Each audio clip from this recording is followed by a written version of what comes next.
Les jours qui suivent l'arrivée de Lena sont étranges. À Valmont-sur-Rivière, la réalité commence à se fissurer. Notre petite ville, autrefois si tranquille avec ses marchés matinaux et ses promenades au bord de la rivière, montre des signes d'instabilité. Les horloges publiques, celles des églises, des gares, et même les vieilles montres-bracelets, s'arrêtent toutes pile à minuit.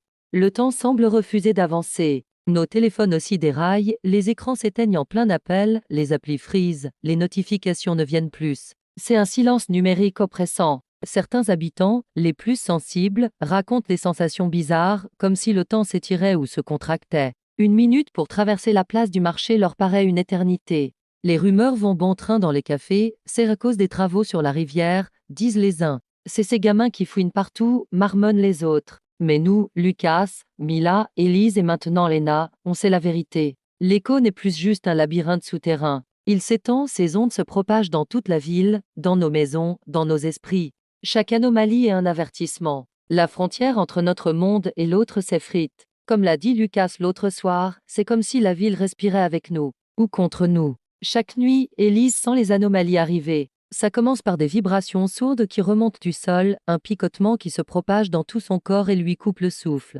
C'est comme si l'écho la touchait, pour la prévenir ou la menacer.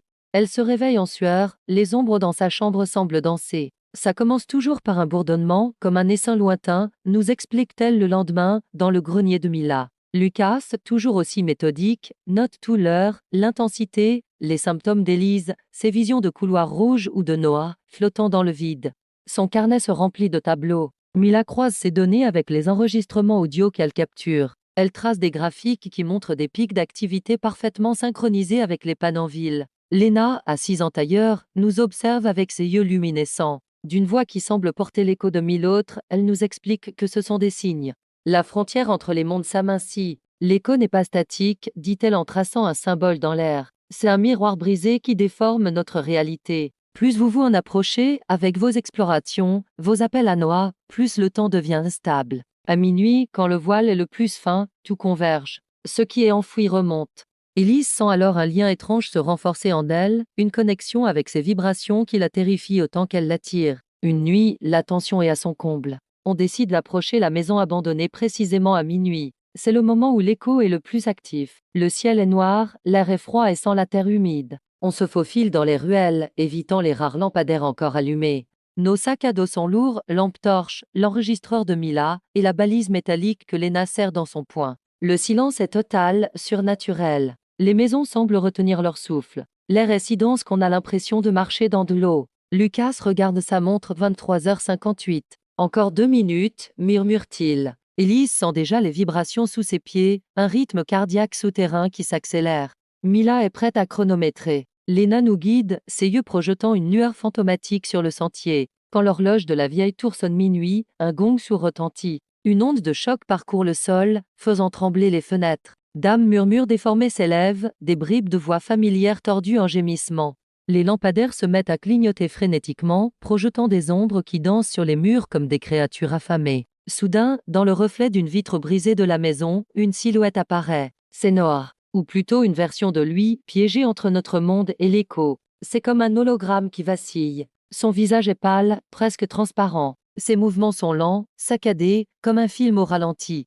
Ses yeux brillent d'un éclat étrange, un mélange de bleu électrique et de vide. Il essaie de parler, mais seul un souffle rauque s'échappe de sa bouche. Un premier. Des étirés qui nous glacent le sang. On est tout figé. Lucas a les larmes aux yeux, un mélange de joie et d'horreur. Mila recule d'un pas, son esprit rationnel complètement brisé. Élise, instinctivement, tend la main vers lui. Lena s'avance, calme. Elle tend sa main vers le reflet et une lueur bleutée enveloppe la silhouette de Noah. Il se solidifie un peu, ses contours deviennent plus nets. Il nous fait un lent signe de tête, un signe de gratitude désespérée. Mais sa présence reste fragile, prête à s'évanouir. Il est coincé dans la brèche, murmure Lena. Pas tout à fait ici, pas tout à fait là-bas. Pour le ramener, il faut équilibrer la frontière. Quelqu'un doit agir de l'autre côté, pour ancrer le passage. On comprend alors qu'il ne reviendra pas sans une intervention directe, sans qu'un de nous fasse un pas dans l'abîme. On se prépare à entrer dans l'écho. La trappe de la maison est ouverte, les symboles gravés sur les murs pulsent d'une lueur inquiétante. Mais quand Lucas essaie de s'approcher, une force invisible le repousse. Je ne peux pas, dit-il, frustré. Mila essaie de retenir Élise. Attends, on n'a pas de plan, c'est trop risqué. Mais Elise refuse d'écouter. Son regard est fixé sur le reflet de Noah. Elle sent que son lien avec lui, cette sensibilité qui l'a tant fait souffrir, est peut-être la clé. C'est moi qui dois y aller, affirme-t-elle, sa voix étonnamment ferme. Lena hoche la tête. Ton lien est le plus pur. Il te guidera, mais ne te laissera pas partir facilement. Autour de nous, le monde devient instable. Les bâtiments vacillent comme des mirages, les murs de la maison semblent respirer. Un vent glacial apporte des murmures, des rires, des appels désespérés. Les lampadaires projettent des éclairs de lumière qui déchirent la nuit. Au milieu de ce chaos, la voix de Lena s'élève, claire et tranchante à minuit, chaque seconde compte. L'écho n'attend pas, il dévore ce qui hésite. On comprend que l'écho n'est plus juste sous la ville, il est en train de la transformer, de jouer avec nous. Ces anomalies n'étaient que le début. Le monde miroir menace d'engloutir le nôtre. Et cette nuit, notre choix décidera non seulement du sort de Noah, mais de celui de Valmont-sur-Rivière tout entier. Au bord du précipice, le souffle court, nous sommes prêts à plonger dans l'inconnu.